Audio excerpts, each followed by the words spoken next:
Hello everyone, welcome back to the channel. अगर आप BSc botany, life sciences, CUET, PG, MSc entrance या किसी भी यूनिवर्सिटी एग्ज़ाम की प्रिपरेशन कर रहे हैं तो आज की वीडियो आपके लिए बहुत ही इंपॉर्टेंट होने वाली है। आज हम प्लांट टैक्सोनॉमी का एक बहुत ही इंपॉर्टेंट टॉपिक पढ़ने वाले हैं, that is taxonomic keys and types of taxonomic keys. इस वीडियो में हम समझेंगे टैक्सोनॉमिक की क्या होती है, इसकी नीड क्यों पड़ती है, किस प्रिंसिपल पर काम करती है, कपलेट और लीड क्या होते हैं, डाइकोटोमस की क्या होती है और इसके एडवांटेजेस एंड लिमिटेशंस क्या हैं। तो चलिए बिना किसी डीले के लेक्चर स्टार्ट करते हैं। सबसे पहले एक सिचुएशन इमेजिन करिए। मान लीजिए आप बोटानिकल गार्डन में गए हो और वहाँ आपको एक ऐसा प्लांट दिखा जो आपने पहले कभी नहीं देखा। अब आपको उसका साइंटिफिक नेम भी नहीं पता, फैमिली भी नहीं पता और स्पीशीज़ भी नहीं पता, तो आप उस प्लांट को आइडेंटिफाई कैसे करोगे? क्या आप दुनिया के लाखों प्लांट स्पीशीज़ के डिस्क्रिप्शन एक एक करके पढ़ोगे? Exactly not. इसी प्रॉब्लम को सॉल्व करने के लिए टैक्सोनॉमिस्ट एक स्पेशल साइंटिफिक टूल यूज़ करते हैं जिसे टैक्सोनॉमिक की कहते हैं। What is the meaning of the word की? नॉर्मल लाइफ में की यानी चाबी, जैसे चाबी किसी लॉक को ओपन करती है, वैसे ही टैक्सोनॉमी में टैक्सोनॉमिक की एक अननोन प्लांट की आइडेंटिटी को अनलॉक करती है। इसी वजह से इसे की कहा जाता है। नाउ व्हाट इज टैक्सोनॉमिक की? A taxonomic key is a scientific tool used for the identification of unknown organisms by making a series of choices between contrasting characters. Simple language में देखें तो टैक्सोनॉमिक की एक साइंटिफिक गाइड है जो हमें unknown plant की आइडेंटिटी बताती है। ये आइडेंटिफिकेशन स्टेप बाय स्टेप होती है। सिस्टमैटिक का मतलब होता है प्रॉपर ऑर्डर में अरेंज्ड, रैंडमली नहीं but step by step. Unknown organism मतलब जिसका नेम हमें नहीं पता होता। आइडेंटिफिकेशन मीन्स अननोन प्लांट का साइंटिफिक नाम और उसकी पोजीशन डिटरमाइन करना। कंट्रास्टिंग कैरेक्टर्स, ये एक बहुत इंपॉर्टेंट टर्म है। कंट्रास्टिंग कैरेक्टर्स का मतलब है दो opposite characters. For example leaves simple भी हो सकती है, लीव्स कंपाउंड भी हो सकती है, फ्लावर प्रेजेंट भी हो सकता है और फ्लावर एब्सेंट भी हो सकता है। तो प्लांट के लिए इनमें से सिर्फ एक स्टेटमेंट ही करेक्ट होगी। इसी प्रिंसिपल पर टैक्सोनॉमिक की वर्क करती है। अब क्वेश्चन आता है कि टैक्सोनॉमिक कीज़ की ज़रूरत क्यों पड़ती है। सबसे पहले दुनिया में लगभग 4 लाख से भी ज़्यादा प्लांट स्पीशीज़ हैं, सबको याद रखना इम्पॉसिबल होता है। दूसरा, कई प्लांट्स देखने में ऑलमोस्ट सेम लगते हैं।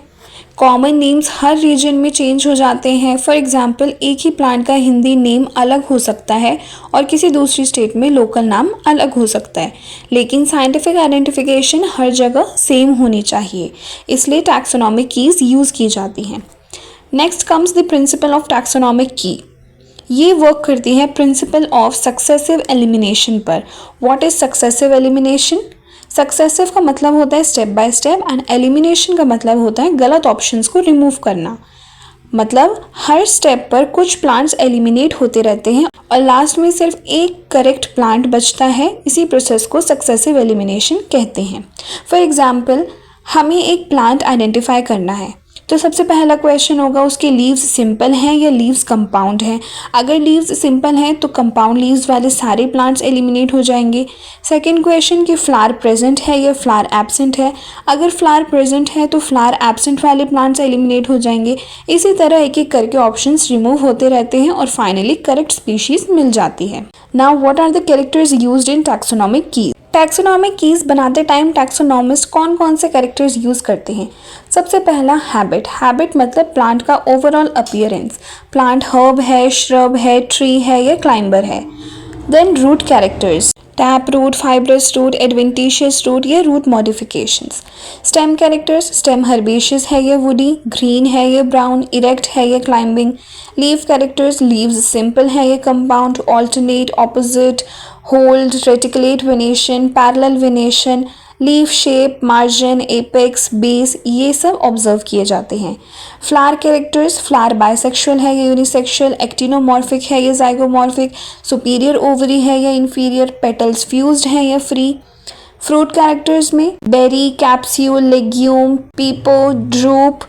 सीड कैरेक्टर्स में seed shape, number, albuminous, ex albuminous, ये सब स्टेबल टैक्सोनॉमिक कैरेक्टर्स होते हैं। एक अच्छी टैक्सोनॉमिक की में कुछ इंपॉर्टेंट क्वालिटीज़ होनी चाहिए।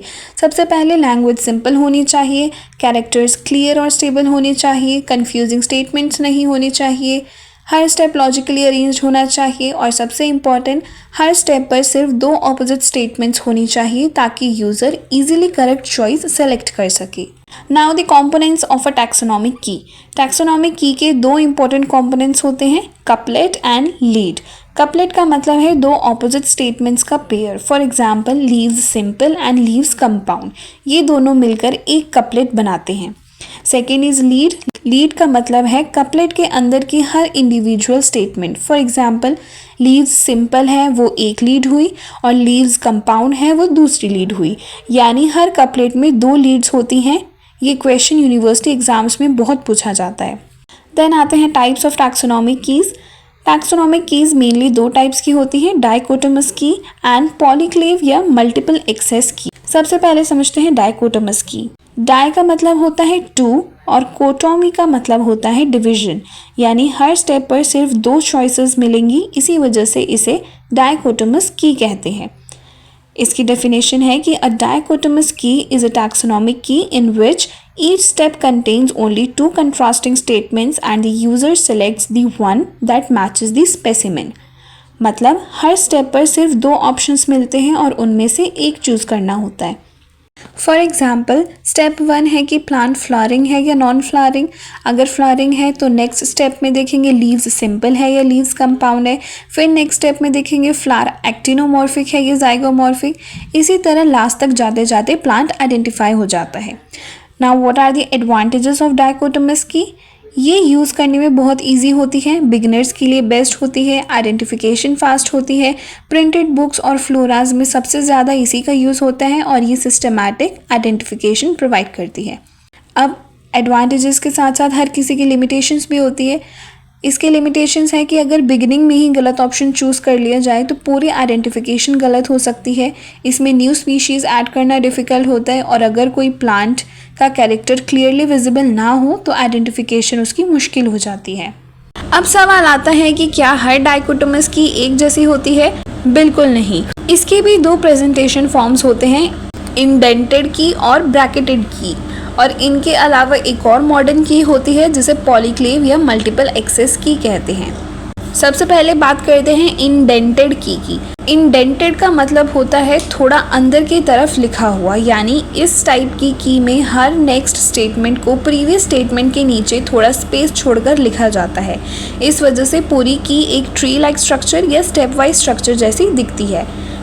So, indented key is a type of dichotomous key in which successive choices are written below the previous choice of indentation। Simple language में इंडेंटेड की एक ऐसी डाइकोटोमस की है जिसमें नेक्स्ट ऑप्शन को थोड़ा अंदर लिखा जाता है ताकि आइडेंटिफिकेशन का फ्लो इजीली समझ आए।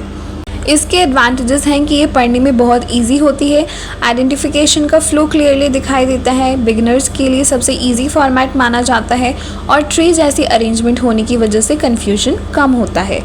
लिमिटेशंस भी हैं। इसका सबसे बड़ा डिसएडवांटेज ये है कि ये बहुत ज़्यादा स्पेस लेती है। अगर स्पीशीज़ ज़्यादा हो जाएं तो काफ़ी लंबी की हो जाती है, इसी वजह से बड़ी बुक्स पे इसे कम यूज़ किया जाता है। सेकेंड इज़ ब्रैकेटेड की। इसमें इंडेंटेशन यूज़ नहीं होती, यहाँ हर कपलेट को नंबर दिया जाता है और हर ऑप्शन के सामने लिखा होता है कि अगला स्टेप किस नंबर पर मिलेगा। इसकी डिफाइन है कि bracketed key is a type of dichotomous key in which each couplet is numbered and the user is directed to another numbered couplet until identification is complete. मतलब इस की में आइडेंटिफिकेशन नंबरिंग के थ्रू होती है। इसके एडवांटेजेस हैं कि ये बहुत कॉम्पैक्ट होती है, बुक्स में कम स्पेस लेती है, लॉन्ग कीज़ के लिए सूटेबल होती है और साइंटिफिक पब्लिकेशंस और फ्लोरा बुक्स में इसी फॉर्मेट का यूज़ ज़्यादा होता है। इसके भी लिमिटेशंस हैं कि इसमें बार बार नंबर्स फॉलो करने पड़ते हैं, कभी कभी यूज़र गलत नंबर पर चला जाता है, बिगनर्स के लिए थोड़ी कन्फ्यूजिंग हो सकती है। सेकेंड टाइप आता है इसका पॉलीक्लेव या मल्टीपल एक्सेस की। सबसे पहले वर्ड का मतलब समझते हैं। पॉली मतलब होता है मैनी, यानी इस की में आपको सिर्फ दो ऑप्शंस तक लिमिटेड नहीं रहना पड़ता, आप एक साथ कई कैरेक्टर्स चूज़ कर सकते हैं। इसकी डिफाइन है कि पॉलीक्लेव की is a taxonomic key in which identification is based on multiple characters and the user can start with any observable character। मतलब इस की में आइडेंटिफिकेशन के लिए कोई फिक्स्ड ऑर्डर फॉलो करना ज़रूरी नहीं होता, आप जिस कैरेक्टर को क्लियरली ऑब्जर्व कर सकते हैं उसी से आइडेंटिफिकेशन शुरू कर सकते हैं। मान लीजिए आपके पास एक प्लांट है, आपको सिर्फ इतना पता है कि उसकी लीव्स सिंपल है, फ्लावर येलो है एंड फ्रूट बेरी है। तो पॉलीक्लेव की में आप ये तीनों कैरेक्टर्स सेलेक्ट कर सकते हैं। उसके बाद कंप्यूटर या डेटाबेस पॉसिबल स्पीशीज़ को फिल्टर करके करेक्ट आइडेंटिफिकेशन बता देता है। इसके एडवांटेजेस हैं, ये बहुत फ्लेक्सिबल होती है, किसी भी कैरेक्टर से आइडेंटिफिकेशन स्टार्ट कर सकते हैं, गलत आइडेंटिफिकेशन के चांसेस कंपैरेटिवली कम होते हैं, कंप्यूटराइज डेटाबेसेस के लिए बेस्ट है और न्यू स्पीशीज़ को ऐड करना भी इनमें ईजी होता है। इसके भी लिमिटेशंस हैं, इसको प्रिपेयर करना डिफ़िकल्ट होता है, इसके लिए बहुत बड़ा डेटाबेस चाहिए होता है, प्रिंटेड बुक्स के लिए सूटेबल नहीं होती, इसका use mainly digital identification systems में किया जाता है। Now the major question that arises in the exam is difference between dichotomous and polyclave key. Dichotomous की में हर स्टेप पर सिर्फ 2 चॉइसेस होती हैं, जबकि पॉलीक्लेव की में एक साथ मल्टीपल कैरेक्टर्स चूज़ किए जा सकते हैं। डाइकोटोमस की एक फिक्स्ड सीक्वेंस फॉलो करती है, जबकि पॉलीक्लेव की में सीक्वेंस फ्लेक्सिबल होता है। डाइकोटोमस की प्रिंटेड बुक्स और फ्लोरा में ज़्यादा यूज़ होती है, पॉलीक्लेव की कंप्यूटराइज्ड डेटाबेसेस और सॉफ्टवेयर में ज़्यादा यूज़ होती है। डाइकोटोमस की बिगिनर्स के लिए इजी होती है, जबकि पॉलीक्लेव की एडवांस रिसर्च के लिए ज़्यादा यूज़फुल होती है। अब क्वेश्चन आता है कि टैक्सोनॉमिक कीज़ इतनी इंपॉर्टेंट क्यों होती हैं। सबसे पहले ये अननोन प्लांट्स की एक्यूरेट आइडेंटिफिकेशन में हेल्प करती है, क्लोजली रिलेटेड स्पीशीज़ के बीच का डिफरेंस बताती है, फ्लोरा और हर्बेरियम प्रिपरेशन में यूज़ होती है, रिसर्च वर्क में इंपॉर्टेंट रोल प्ले करती है, बायोडाइवर्सिटी सर्वेज में भी इनका यूज़ होता है, एग्रीकल्चर और फॉरेस्ट्री में प्लांट्स के आइडेंटिफिकेशन के लिए भी टैक्सोनॉमिक कीज़ बहुत यूज़फुल होती हैं। इसके एप्लीकेशंस हैं कि ये plant taxonomy, botanical gardens, herbaria, agriculture, forestry, biodiversity conservation, ecological studies, research laboratories, universities, plant identification apps and computer databases में यूज़ होती हैं। अब एक सवाल आता है, टैक्सोनॉमिस्ट किस प्लांट को क्लासीफाई करते वक्त किस बेसिस पर डिसाइड करते हैं कि 2 प्लांट सेम फैमिली के हैं या डिफरेंट फैमिली के। इसी सवाल का आंसर हमें मिलता है टैक्सोनॉमिक एविडेंसेस से। एविडेंस का मतलब होता है प्रूफ या सबूत। जैसे कोर्ट में किसी बात को प्रूफ करने के लिए एविडेंस दिया जाता है, वैसे ही प्लांट टैक्सोनॉमी में किसी प्लांट की आइडेंटिटी और क्लासिफिकेशन को प्रूफ करने के लिए जो साइंटिफिक इन्फॉर्मेशन यूज़ की जाती है उसे हम टैक्सोनॉमिक एविडेंस कहते हैं।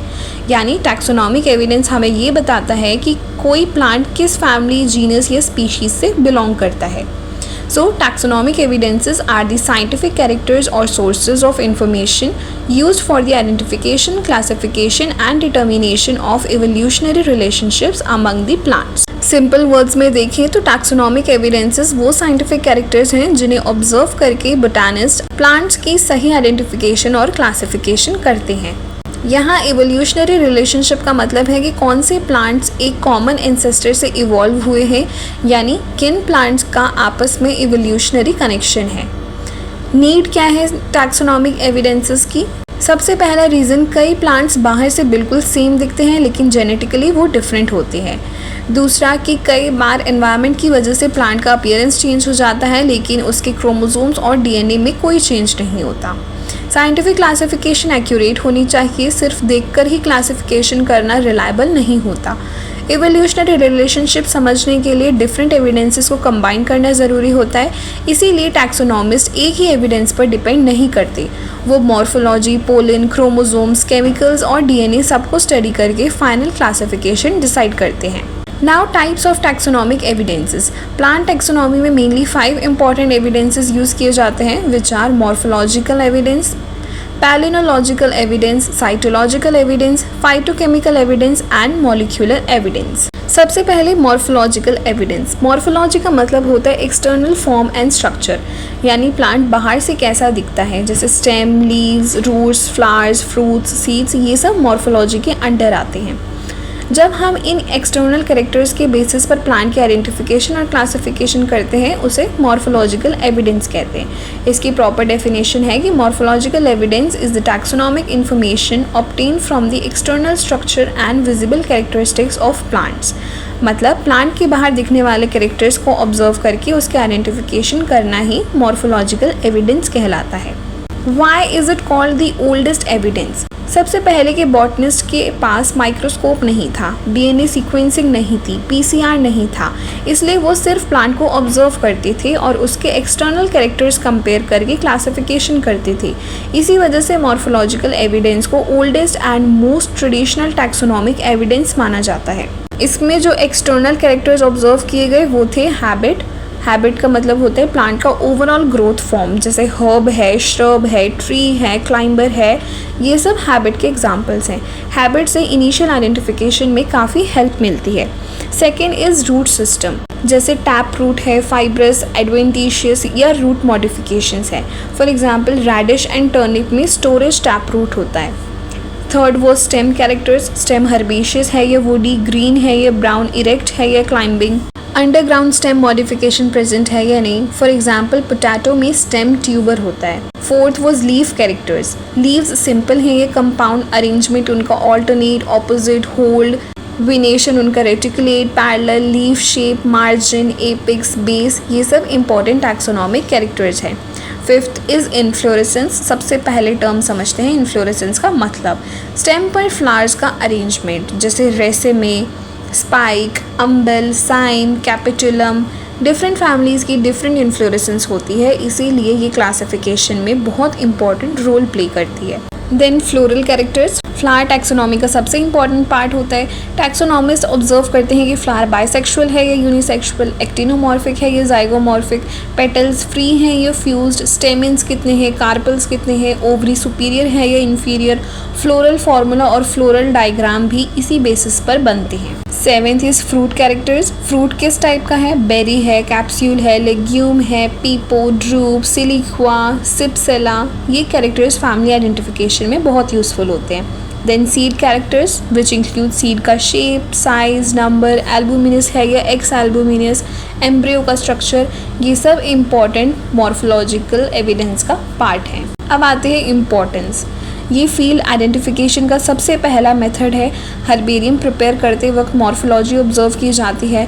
फ्लोरा लिखने के लिए मॉर्फोलॉजी की हेल्प ली जाती है। बोटैनिकल गार्डन्स में प्लांट लेबल्स आइडेंटिफाई करने के लिए मॉर्फोलॉजी यूज़ होती है।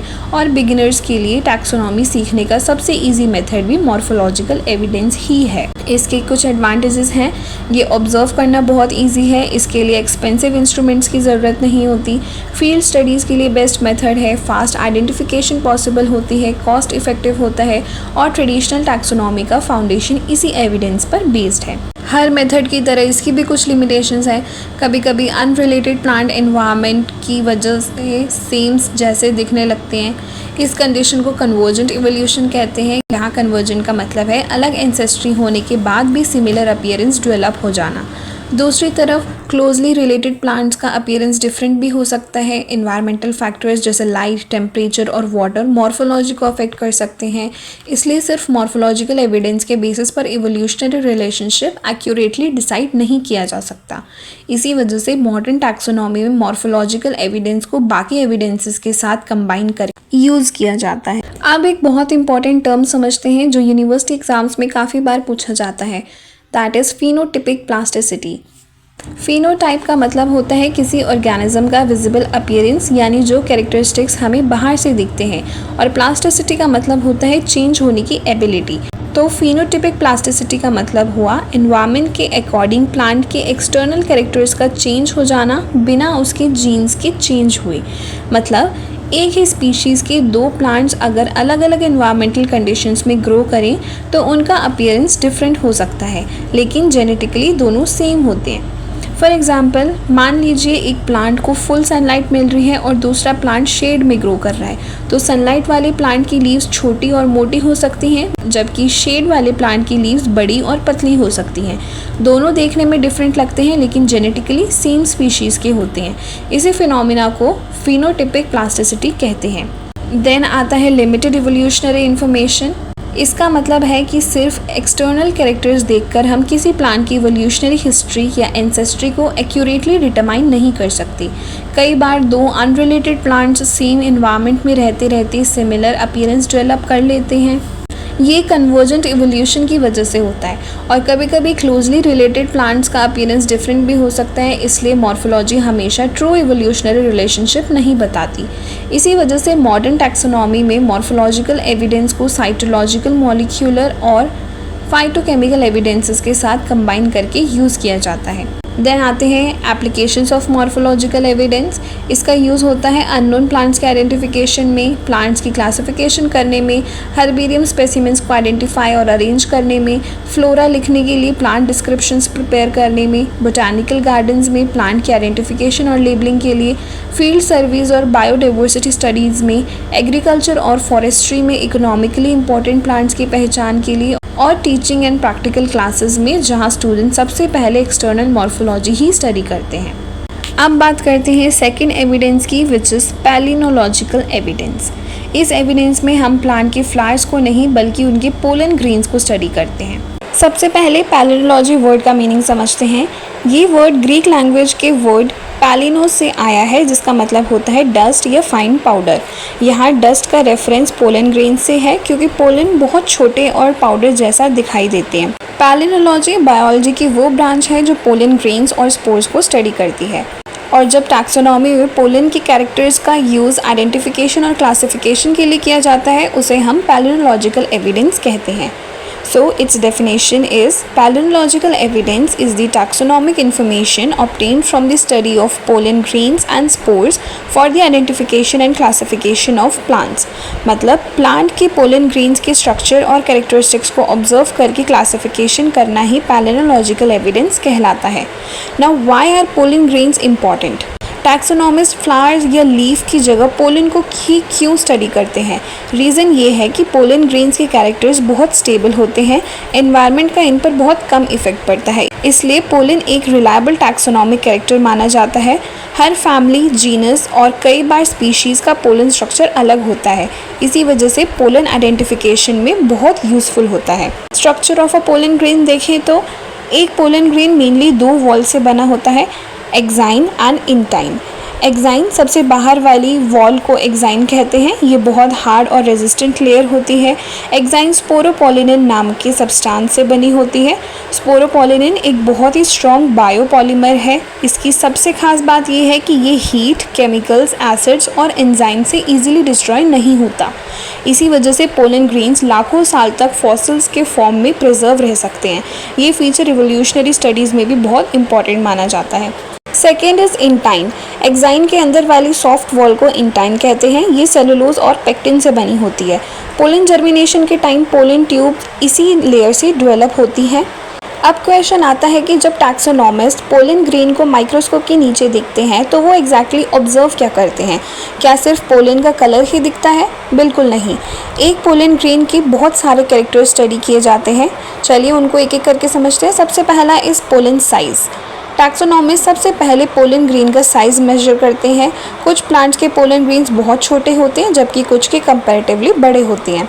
जनरली पोलन का साइज़ 10 माइक्रोमीटर से लेकर 200 माइक्रोमीटर या उससे भी ज़्यादा हो सकता है। ये साइज़ हर स्पीशीज़ में डिफरेंट होता है, इसी वजह से पोलन साइज़ आइडेंटिफिकेशन में हेल्प करता है। Second is pollen shape. हर पोलन ग्रेन गोल नहीं होता। डिफरेंट प्लांट्स में पोलन की शेप अलग अलग हो सकती है, जैसे spherical, oval, elliptical, triangular, boat shaped और किडनी शेप्ड। टैक्सोनॉमिस्ट माइक्रोस्कोप के थ्रू पोलन की शेप ऑब्जर्व करते हैं। ये भी फैमिली और जीनस आइडेंटिफाई करने में यूजफुल कैरेक्टर है। Third is aperture number and type. ये पैलिनोलॉजी के सबसे इम्पॉर्टेंट कैरेक्टर में से एक माना जाता है। सबसे पहले समझते हैं अपर्चर क्या होता है। पोलन ग्रेन की आउटर वॉल यानी एक्साइन में कुछ पतले एरियाज़ या ओपनिंग्स होते हैं। इन्हीं ओपनिंग्स को अपर्चर कहते हैं। इसी जगह से फर्टिलाइजेशन के टाइम पोलन ट्यूब बाहर निकलती है। इसमें टैक्सोनॉमिस्ट ऑब्जर्व करते हैं कि कितनी अपर्चर्स प्रेजेंट हैं, उनकी शेप क्या है और उनकी पोजीशन क्या है। जैसे इनमें कॉमन टाइप्स हैं कॉल्पस। अगर अपर्चर लंबी लाइन जैसी हो तो उसे कॉल्पस कहते हैं। पोर, अगर ओपनिंग गोल या सर्कुलर हो तो उसे पोर कहते हैं। कॉल्पोरेट, अगर एक ही अपर्चर में कॉल्पस और पोर दोनों प्रेजेंट हो तो उसे कॉल्पोरेट अपर्चर कहते हैं। ये कैरेक्टर्स फ्लावरिंग प्लांट्स के आइडेंटिफिकेशन में बहुत यूजफुल होते हैं। नेक्स्ट इज़ एक्साइन ऑर्नामेंटेशन, जिसे सरफेस पैटर्न भी कहते हैं। ये पैलिनोलॉजी का सबसे इंटरेस्टिंग और इम्पॉर्टेंट कैरेक्टर है। ऑर्नामेंटेशन का मतलब होता है एक्साइन की आउटर सरफेस पर बने हुए डिज़ाइंस या पैटर्न्स। हर प्लांट फैमिली का ऑर्नामेंटेशन पैटर्न अलग हो सकता है। कॉमन टाइप्स हैं इसमें स्मूथ, जिसे सिलेट भी कहते हैं। सरफेस बिल्कुल स्मूथ होती है, कोई प्रोजेक्शंस नहीं होती। रेटिकुलेट, सरफेस नेट जैसी दिखाई देती है, जैसे कोई जाली लाइक पैटर्न होता है।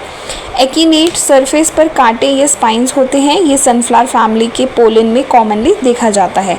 ग्रैन्युलेट सरफेस पर छोटे छोटे ग्रेन्यूल्स प्रेजेंट होते हैं। स्ट्राइएट सरफेस पर पैरेलल लाइंस बनी होती हैं। रूगुलेट सरफेस पर रिंकल्स या फोल्ड्स होते हैं। ये पैटर्न्स माइक्रोस्कोप के थ्रू इजीली आइडेंटिफाई किए जा सकते हैं। इसी वजह से ऑर्नामेंटेशन टैक्सोनॉमी में बहुत इंपॉर्टेंट कैरेक्टर प्ले करता है। Next is exine thickness. आप टैक्सोनॉमिस्ट एक्साइन की थिकनेस भी ऑब्जर्व करते हैं। कुछ प्लांट्स में एक्साइन बहुत थिक होती है, कुछ में कंपैरेटिवली थिन होती है। एक्साइन की थिकनेस स्पीशीज स्पेसिफिक होती है और एनवायरमेंटल स्ट्रेस को टॉलरेट करने की भी एबिलिटी इससे रिलेटेड हो सकती है। Now applications of palynological evidence. Palynological evidence का यूज़ होता है plant identification, classification, evolutionary studies, fossil analysis, palaeobotany, forensic science, honey analysis जिसे मेलिसोपैलिनोलॉजी भी कहते हैं, allergy research, biodiversity studies and agriculture. Palynological evidence की इंपॉर्टेंस बहुत ज़्यादा है। ये क्लोजली रिलेटेड स्पीशीज़ को आइडेंटिफाई करने में हेल्प करता है, मॉर्फोलॉजिकली सिमिलर प्लांट्स को डिफ्रेंशिएट करता है, एवोल्यूशनरी रिलेशनशिप समझने में यूज़फुल है, फॉसिल पोलन के थ्रू एंशिएंट वेजिटेशन और क्लाइमेट का भी स्टडी किया जा सकता है। इसीलिए पैलिनोलॉजी सिर्फ टैक्सोनॉमी ही नहीं बल्कि पेलियोबॉटनी और इकोलॉजी में भी बहुत इंपॉर्टेंट है। इसके एडवांटेजेस हैं कि पोलन ग्रेन्स बहुत स्टेबल होते हैं, एनवायरनमेंट का इफेक्ट बहुत कम होता है, क्लोजली रिलेटेड स्पीशीज़ को आइडेंटिफाई करना इजी होता है, फॉसिल पोलन भी प्रिजर्व हो जाते हैं और इवोल्यूशनरी स्टडीज़ के लिए रिलायबल एविडेंस प्रोवाइड करते हैं। हर एविडेंस की तरह इसके भी कुछ लिमिटेशंस हैं कि पोलन स्टडी के लिए माइक्रोस्कोप की ज़रूरत होती है। स्कैनिंग इलेक्ट्रॉन माइक्रोस्कोप यानी सैम से और भी एक्यूरेट ऑब्जर्वेशन की जाती है। पोलन कलेक्शन और स्लाइड प्रिपरेशन टाइम कंज्यूमिंग होता है। कुछ स्पीशीज़ का पोलन ऑलमोस्ट सिमिलर होता है, इसलिए सिर्फ पोलन के बेसिस पर क्लासिफिकेशन नहीं की जाती। पैलिनोलॉजिकल एविडेंस को मॉर्फोलॉजिकल, साइटोलॉजिकल और मॉलिक्यूलर एविडेंस के साथ कंबाइन करके यूज़ किया जाता है। अब कभी कभी क्या होता है कि दो प्लांट्स मॉर्फोलॉजी और पोलन दोनों में काफ़ी सिमिलर होते हैं, तो फिर टैक्सोनॉमिस्ट उन्हें कैसे डिफरेंशिएट करते हैं। ऐसे केसेस में हम स्टडी करते हैं प्लांट की सेल्स और क्रोमोसोम्स। इसी एविडेंस को साइटोलॉजिकल एविडेंस कहते हैं। तो साइटोलॉजी वर्ड का मीनिंग क्या होता है? ये एक ग्रीक वर्ड काइटोस से आया है जिसका मतलब होता है सेल और लोगोस का मतलब होता है स्टडी, यानी cytology is the branch of biology that deals with the study of cells specially chromosomes and cell division. Taxonomy में जब प्लांट की क्रोमोसोम्स और सेलुलर कैरेक्टर्स को आइडेंटिफिकेशन और क्लासिफिकेशन के लिए यूज़ किया जाता है उसे साइटोलॉजिकल एविडेंस कहते हैं। इसकी प्रॉपर डेफिनेशन है कि cytological evidence is the taxonomic information obtained from the study of chromosomes and other cellular characteristics for identification and classification of plants. मतलब प्लांट की क्रोमोसोम नंबर, क्रोमोसोम स्ट्रक्चर और cell characteristics को observe करके classification करना ही cytological evidence कहलाता है। Now why is cytological evidence important? Reason ये है कि क्रोमोसोम्स जेनेटिक इन्फॉर्मेशन कैरी करते हैं। मॉर्फोलॉजी इन्वायरमेंट की वजह से चेंज हो सकती है, लेकिन क्रोमोसोम नंबर और क्रोमोसोम स्ट्रक्चर कंपैरेटिवली स्टेबल होती हैं। अब सेल क्या होता है? सबको पता है सेल लिविंग ऑर्गेनिजम्स की बेसिक स्ट्रक्चरल और फंक्शनल यूनिट होती है। हर प्लांट मिलियंस ऑफ सेल से मिलकर बना होता है। क्रोमोसोम क्या होता है? क्रोमोसोम्स न्यूक्लियस के अंदर प्रेजेंट थ्रेड लाइक स्ट्रक्चर्स होते हैं। ये डीएनए और प्रोटीन से मिलकर बनते हैं। इन्हीं क्रोमोसोम्स में जीन्स प्रेजेंट होते हैं जो हेरिडिटरी कैरेक्टर्स को कैरी करते हैं। जीन क्या होती है? जीन डीएनए का एक स्पेसिफिक पार्ट होता है जो किसी पर्टिकुलर कैरेक्टर को कंट्रोल करते हैं, जैसे फ्लावर कलर, सीड शेप या प्लांट हाइट। डीएनए क्या होता है? फुल फॉर्म है इसकी डीऑक्सीराइबोन्यूक्लिक एसिड। ये हेरिडिटरी मटेरियल है जो जेनेटिक इन्फॉर्मेशन को स्टोर करता है। Now some important cytological characters. सबसे पहले आता है क्रोमोसोम नंबर। हर स्पीशीज़ का क्रोमोसोम नंबर जनरली फिक्स्ड होता है। फॉर एग्जांपल राइस का क्रोमोसोम नंबर होता है 2n विच इज़ 24, मेज़ का 2n विच इज़ 20, पी में डिप्लॉयड विच इज़ 14। इसी फिक्स्ड क्रोमोसोम नंबर की हेल्प से क्लोजली रिलेटेड स्पीशीज़ को आइडेंटिफाई किया जाता है। Second is chromosome size and shape. सभी क्रोमोसोम्स एक साइज़ के नहीं होते। कुछ स्पीशीज़ में क्रोमोसोम्स बहुत छोटे होते हैं, कुछ में कंपैरेटिवली बड़े होते हैं। क्रोमोसोम साइज़ भी टैक्सोनॉमी में इंपॉर्टेंट कैरेक्टर है। टैक्सोनॉमिस्ट क्रोमोसोम की शेप भी ऑब्जर्व करते हैं। ये शेप मेनली सेंट्रोमियर की पोजीशन पर डिपेंड करती है। सेंट्रोमियर क्रोमोसोम का कंस्ट्रक्टेड रीजन होता है, यहीं स्पिंडल फाइबर्स अटैच होते हैं ड्यूरिंग सेल डिवीजन। सेंट्रोमियर की पोजीशन क्रोमोसोम की शेप डिसाइड करती है। कैरियोटाइप ये एक बहुत इंपॉर्टेंट टर्म है। कैरियोटाइप का मतलब है किसी ऑर्गेनिज्म के क्रोमोसोम्स का complete set arranged according to size, shape और सेंट्रोमियर पोजीशन। मतलब क्रोमोसोम की फैमिली फोटोग्राफ को कैरियोटाइप कहते हैं। टैक्सोनॉमिस्ट डिफरेंट स्पीशीज के कैरियोटाइप कंपेयर करके इवोल्यूशनरी रिलेशनशिप स्टडी करते हैं। Then types of chromosomes. Centromere की पोजीशन के बेसिस पर क्रोमोसोम्स 4 टाइप्स के होते हैं। मेटासेंट्रिक, सेंट्रोमियर बीच में होता है, दोनों आर्म्स ऑलमोस्ट इक्वल होती हैं। सब मेटासेंट्रिक, सेंट्रोमियर थोड़ा साइड पर होता है, एक आर्म लंबी और एक आर्म छोटी होती है। एक्रोसेंट्रिक, सेंट्रोमियर एक एंड के बहुत पास होता है, एक आर्म बहुत लंबी और दूसरी बहुत छोटी होती है। एंड टीलोसेंट्रिक, सेंट्रोमियर बिल्कुल एंड पर होता है, क्रोमोसोम ऑलमोस्ट सिंगल आर्म जैसा लगता है। ये क्लासिफिकेशन क्रोमोसोम मॉर्फोलॉजी को समझने में हेल्प करती है। टैक्सोनॉमिस्ट क्रोमोसोम का बिहेवियर भी स्टडी करते हैं during mitosis and meiosis. Mitosis is the type of cell division which produce 2 genetically identical daughter cells and meiosis is the reduction division that produce haploid reproductive cells। बात करते हैं ploidy level की। Ploidy का मतलब होता है cell में chromosome sets की नंबर। हैप्लॉइड जिसमें सिर्फ एक क्रोमोसोम सेट प्रेजेंट होता है, फॉर एग्जांपल गैमीट्स। डिप्लॉइड जिसमें 2 क्रोमोसोम सेट प्रेजेंट होते हैं, ये मोस्ट फ्लावरिंग प्लांट्स में होता है। पॉलीप्लॉइड 2 से ज़्यादा क्रोमोसोम सेट्स प्रेजेंट होते हैं, जैसे 3n, 4n, 6n, ये पॉलीप्लॉइडी के एग्जाम्पल्स हैं। पॉलीप्लॉइडी प्लांट एवोल्यूशन में बहुत इंपॉर्टेंट रोल प्ले करती है। यूप्लॉइडी जब क्रोमोसोम सेट्स कंप्लीट मल्टीपल्स में इंक्रीज या डिक्रीज होते हैं, for example 3n, 4n, 6n, इसे यूप्लॉइडी कहते हैं। एन्यूप्लॉइडी जब एक या कुछ इंडिविजुअल क्रोमोसोम्स इंक्रीज या डिक्रीज हो जाते हैं, ना कि complete set, for example 2n+1 या 2n-1, इस कंडीशन को एन्यूप्लॉइडी कहते हैं। Then applications of cytological evidence. इसका यूज़ होता है plant taxonomy, plant breeding, evolutionary biology, genetics, crop improvement, hybrid identification, species identification, research laboratories, biodiversity studies and conservation biology.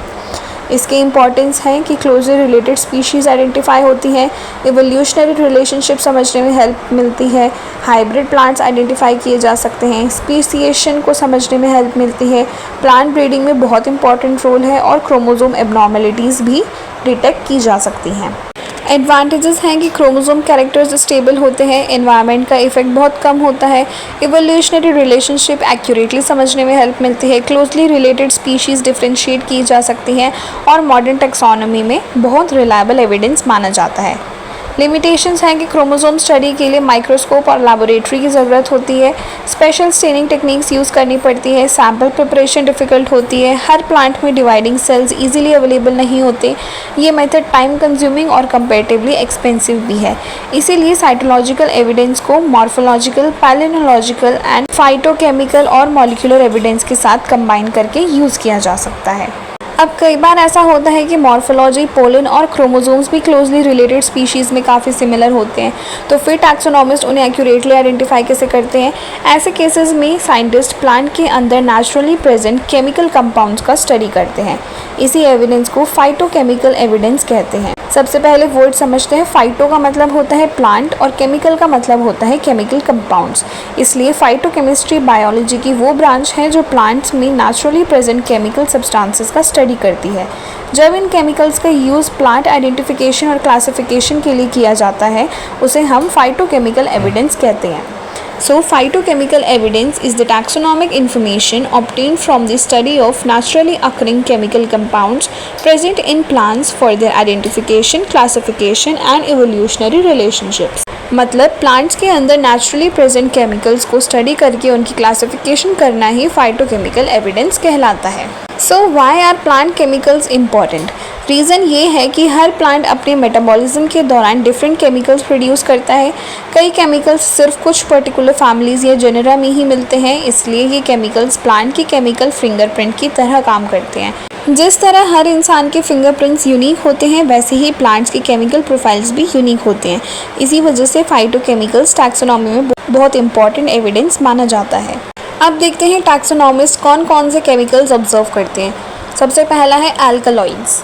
ये nitrogen containing organic compounds होते हैं। इनका test generally bitter होता है और ये प्लांट को इंसेक्ट्स और हर्बीवोर से प्रोटेक्ट करता है। For example nicotine, morphine, quinine, atropine, caffeine, different plant families different alkaloids produce करती हैं, इसलिए अल्कलॉइड्स टैक्सोनॉमी में बहुत यूज़फुल होते हैं। Second is flavonoids. ये पिगमेंट्स होते हैं जो फ्लावर्स और फ्रूट्स को येलो, ऑरेंज या रेड कलर देते हैं। ये एंटीऑक्सीडेंट्स भी होते हैं और यूवी रेडिएशन से प्लांट को प्रोटेक्ट करते हैं। डिफरेंट प्लांट्स में फ्लेवोनॉइड्स के डिफरेंट पैटर्न्स मिलते हैं और ये क्लासिफिकेशन में हेल्प करते हैं। Third is terpenoids. टर्पिनॉइड्स को आइसोप्रिनॉइड्स भी कहा जाता है। ये प्लांट के एसेंशियल ऑयल्स का मेजर पार्ट होते हैं। ये फ्रेग्रेंस और डिफेंस दोनों प्रोवाइड करते हैं। For example menthol, camphor, limonene, eucalyptus oil. Different families में डिफरेंट टर्पिनॉइड्स मिलते हैं। Fourth is phenolic compounds. Phenolic compounds aromatic compounds होते हैं। ये प्लांट को पैथोजन और यूवी रेडिएशन से प्रोटेक्ट करते हैं। For example tannins, lignin, phenolic acids, ये भी टैक्सोनॉमी में बहुत इंपॉर्टेंट मार्कर्स होते हैं। Next is essential oils. Essential oils volatile aromatic compounds होते हैं। ये फ्लावर और लीव्स को फ्रेग्रेंस देते हैं। For example rose, mint, lemon grass, eucalyptus, ये फैमिली आइडेंटिफिकेशन में हेल्प करते हैं। Then next is proteins and enzymes. Taxonomist proteins और एंजाइम्स का भी कंपैरिजन करते हैं। क्लोजली रिलेटेड स्पीशीज़ में प्रोटीन पैटर्न सिमिलर होते हैं। ये इवोल्यूशनरी रिलेशनशिप बताने में हेल्प करते हैं। Then secondary metabolites. ये कंपाउंड्स प्लांट की बेसिक सर्वाइवल के लिए ज़रूरी नहीं होते, लेकिन ये प्लांट को प्रोटेक्शन देते हैं, जैसे हर्बीवोर से, इंसेक्ट से, पैथोजन से और एनवायरमेंटल स्ट्रेस से। ये कंपाउंड्स स्पीशीज स्पेसिफिक होते हैं, इसी वजह से टैक्सोनॉमी में सबसे ज़्यादा इंपॉर्टेंस सेकेंडरी मेटाबोलाइट्स की होती है। अब आते हैं इसके एप्लीकेशंस। फाइटोकेमिकल एविडेंस का यूज़ होता है plant identification, classification, medicinal plant research, pharmacognosy, evolutionary studies, crop improvement, quality control of herbal drugs, biodiversity studies, plant breeding and conservation biology. Importance है इसकी कि ये क्लोजली रिलेटेड स्पीशीज़ को differentiate करता है, इवोल्यूशनरी रिलेशनशिप्स को सपोर्ट करता है, मेडिसिनल प्लांट्स के आइडेंटिफिकेशन में हेल्प करता है, प्लांट ब्रीडिंग और क्रॉप इम्प्रूवमेंट में यूज़फुल है, मॉडर्न टैक्सोनॉमी में मॉर्फोलॉजिकल एविडेंस को कंफर्म करने के लिए यूज़ होता है। इसके एडवांटेजेस हैं कि प्लांट केमिकल्स रिलेटिवली स्टेबल होते हैं, क्लोजली रिलेटेड स्पीशीज़ को आइडेंटिफाई करने में हेल्प करते हैं, मेडिसिनल प्लांट्स के ऑथेंटिकेशन के लिए यूज़फुल हैं, इवोल्यूशनरी रिलेशनशिप को बेटर एक्सप्लेन करते हैं और मॉडर्न टैक्सोनॉमी में हाईली रिलायबल एविडेंस माना जाता है। अब बात करते हैं सबसे ज़्यादा रिलायबल और एक्यूरेट एविडेंस की, विच इज़ मॉलिक्यूलर एविडेंस। इसको सबसे ज़्यादा रिलायबल और एक्यूरेट क्यों माना जाता है? क्योंकि इसमें हम प्लांट के बाहर की कैरेक्टर्स या केमिकल्स नहीं, बल्कि उसके डीएनए और जीन्स को डायरेक्टली स्टडी करते हैं। सबसे पहले मॉलिक्यूलर वर्ड का मीनिंग समझते हैं। मॉलिक्यूल का मतलब होता है किसी सब्सटेंस का सबसे छोटा यूनिट जो उसके प्रॉपर्टीज़ को रिटेन करता है। बायोलॉजी में जब हम डीएनए, आरएनए और प्रोटीन्स जैसे बायोलॉजिकल मॉलिक्यूल्स का स्टडी करते हैं तो उसे हम मॉलिक्यूलर बायोलॉजी कहते हैं। और जब इन मॉलिक्यूल्स का यूज़ प्लांट आइडेंटिफिकेशन और क्लासिफिकेशन के लिए किया जाता है उसे हम मॉलिक्यूलर एविडेंस कहते हैं। So molecular evidence is the taxonomic information obtained by studying DNA, RNA, genes and molecular markers to identify, classify and determine evolutionary relationships among the plants। मतलब प्लांट के डीएनए और जीन्स को analyse करके उसके identification और classification करना ही molecular evidence कहलाता है। Now why is molecular evidence needed? सवाल आता है कि जब मॉर्फोलॉजी, पोलन, क्रोमोसोम्स और केमिकल्स ऑलरेडी अवेलेबल हैं तो मॉलिक्यूलर एविडेंस की ज़रूरत क्यों पड़ती है? इसका रीज़न ये है कि मॉर्फोलॉजी एनवायरनमेंट से चेंज हो सकती है, केमिकल कॉम्पोजिशन भी एज और एनवायरनमेंट से अफेक्ट हो सकते हैं, क्रोमोसोम्स भी कभी कभी क्लोजली रिलेटेड स्पीशीज़ में सेम होते हैं, लेकिन डीएनए ऑर्गेनिज्म की एक्चुअल जेनेटिक आइडेंटिटी बताता है, इसलिए हम मॉलिक्यूलर एविडेंस को सबसे एक्यूरेट एविडेंस मानते हैं। डीएनए, जैसे मैंने अभी पहले बताया कि डीएनए की फुल फॉर्म होती है डीऑक्सीराइबोन्यूक्लिक एसिड, जो कि एक हेरिडिटरी मटेरियल है जो ऑर्गेनिज्म की सारी जेनेटिक इन्फॉर्मेशन को स्टोर करता है। जीनोम का मतलब होता है ऑर्गेनिज्म का कंप्लीट जेनेटिक मटेरियल, यानी किसी प्लांट के डीएनए का पूरा कलेक्शन। मॉलिक्यूलर मार्कर डीएनए का एक आइडेंटिफाइबल सीक्वेंस होता है जो स्पीशीज को आइडेंटिफाई करने या कंपेयर करने के लिए यूज किया जाता है। ये बिल्कुल फिंगरप्रिंट की तरह काम करता है। देन आते हैं मॉलिक्यूलर कैरेक्टर्स यूज्ड इन टैक्सोनॉमी। सबसे पहला डीएनए सीक्वेंस। जैसा कि सबको पता है डीएनए 4 नाइट्रोजन बेसिस से मिलकर बना होता है adenine, thymine, guanine and cytosine. इन बेसिस का एग्जैक्ट ऑर्डर ही डीएनए सीक्वेंस कहलाता है। हर स्पीशीज़ का अलग डीएनए सीक्वेंस होता है, तो जब टैक्सोनॉमिस्ट डिफरेंट प्लांट्स के डीएनए सीक्वेंस कंपेयर करते हैं तो उन्हें पता चलता है कि कौन सी स्पीशीज़ एक दूसरे के कितने क्लोजली रिलेटेड होती हैं। सेकेंड आता है आरएनए सीक्वेंस। जैसे डीएनए होता है वैसे ही आरएनए का सीक्वेंस भी टैक्सोनॉमिक स्टडीज़ में यूज़ किया जाता है। Then gene sequence. Gene DNA का एक स्पेसिफिक पार्ट होता है जो किसी पर्टिकुलर कैरेक्टर को कंट्रोल करता है। क्लोजली रिलेटेड स्पीशीज़ के जीन सीक्वेंसेस बहुत सिमिलर होते हैं, जबकि डिस्टेंटली रिलेटेड स्पीशीज़ के जीन सीक्वेंसेस में ज़्यादा डिफरेंसेस होते हैं। इसी कंपैरिजन की हेल्प से प्लांट्स की क्लासिफिकेशन और फाइलोजेनेटिक रिलेशनशिप एस्टेब्लिश की जाती है। फोर्थ आता है डीएनए फिंगरप्रिंटिंग। ये टेक्निक यूज़ होती है प्लांट आइडेंटिफिकेशन के लिए, डिफरेंट वेराइटीज़ को आइडेंटिफाई करने के लिए, हाइब्रिड प्लांट्स डिटेक्ट करने के लिए और कंजर्वेशन स्टडीज़ के लिए। Fifth is DNA barcoding. जैसे सुपरमार्केट में हर प्रोडक्ट का एक यूनिक बारकोड होता है, वैसे ही हर स्पीशीज़ के डीएनए का भी एक यूनिक सीक्वेंस होता है। इसी यूनिक डीएनए सीक्वेंस का यूज़ स्पीशीज़ को आइडेंटिफाई करने के लिए किया जाता है और इसी टेक्निक को हम डीएनए बारकोडिंग कहते हैं।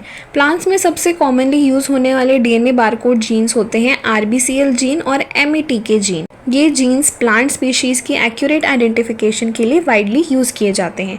Six is genome analysis. Genome किसी ऑर्गेनिज्म के कंप्लीट जेनेटिक मटेरियल को कहते हैं, यानी उस ऑर्गेनिज्म के डीएनए का पूरा कलेक्शन।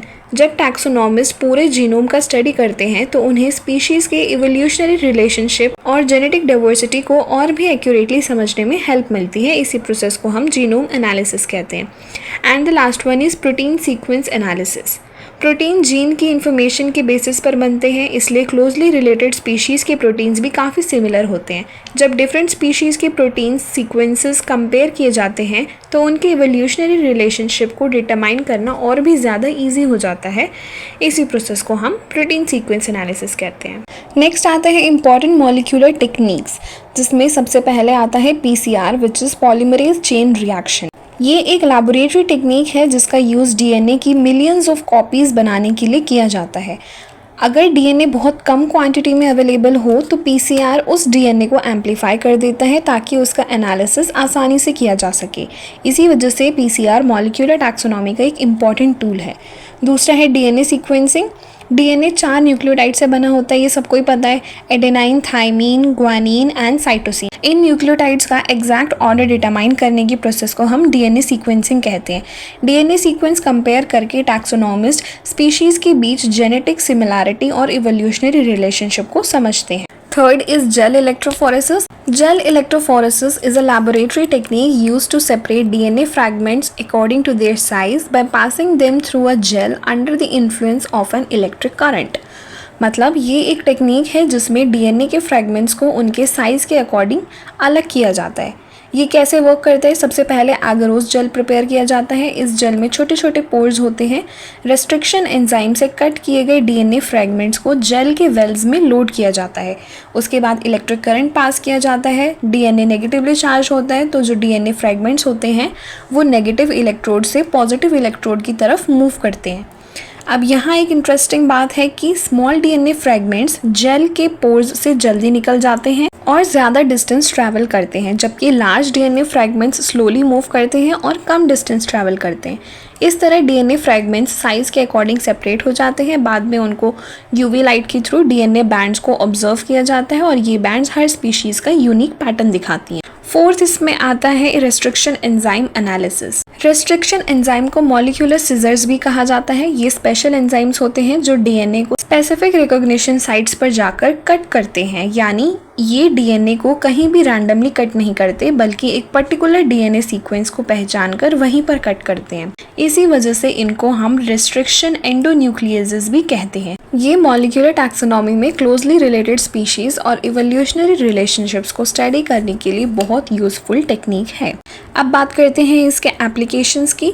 मॉलिक्यूलर एविडेंस का यूज़ होता है plant taxonomy, DNA barcoding, evolutionary biology, phylogenetic study, biodiversity conservation, plant breeding, crop improvement, species authentication, medicinal plant identification, genetic diversity studies and conservation genetics में। इसका importance है कि ये प्लांट आइडेंटिफिकेशन को accurate बनाता है, इवोल्यूशनरी रिलेशनशिप क्लियरली बताता है, क्रिप्टिक स्पीशीज़ को आइडेंटिफाई करता है, हाइब्रिड स्पीशीज़ डिटेक्ट करने में हेल्प करता है, फाइलोजेनेटिक ट्रीज बनाने में यूज़ होता है और मॉडर्न टैक्सोनॉमी का फाउंडेशन माना जाता है।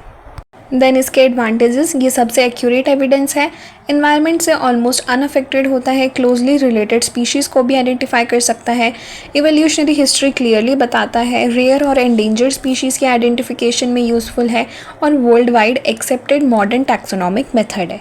इसकी भी कुछ लिमिटेशंस हैं। मॉलिक्यूलर स्टडीज़ के लिए एडवांस लैब की ज़रूरत होती है, डीएनए एक्सट्रैक्शन और सीक्वेंसिंग एक्सपेंसिव होते हैं, स्पेशलाइज्ड इंस्ट्रूमेंट्स और ट्रेन साइंटिस्ट की रिक्वायरमेंट होती है, डेटा एनालिसिस के लिए बायो इन्फॉर्मेटिक सॉफ्टवेयर की भी ज़रूरत पड़ती है। ये मेथड टाइम और कॉस्ट दोनों ज़्यादा लेता है।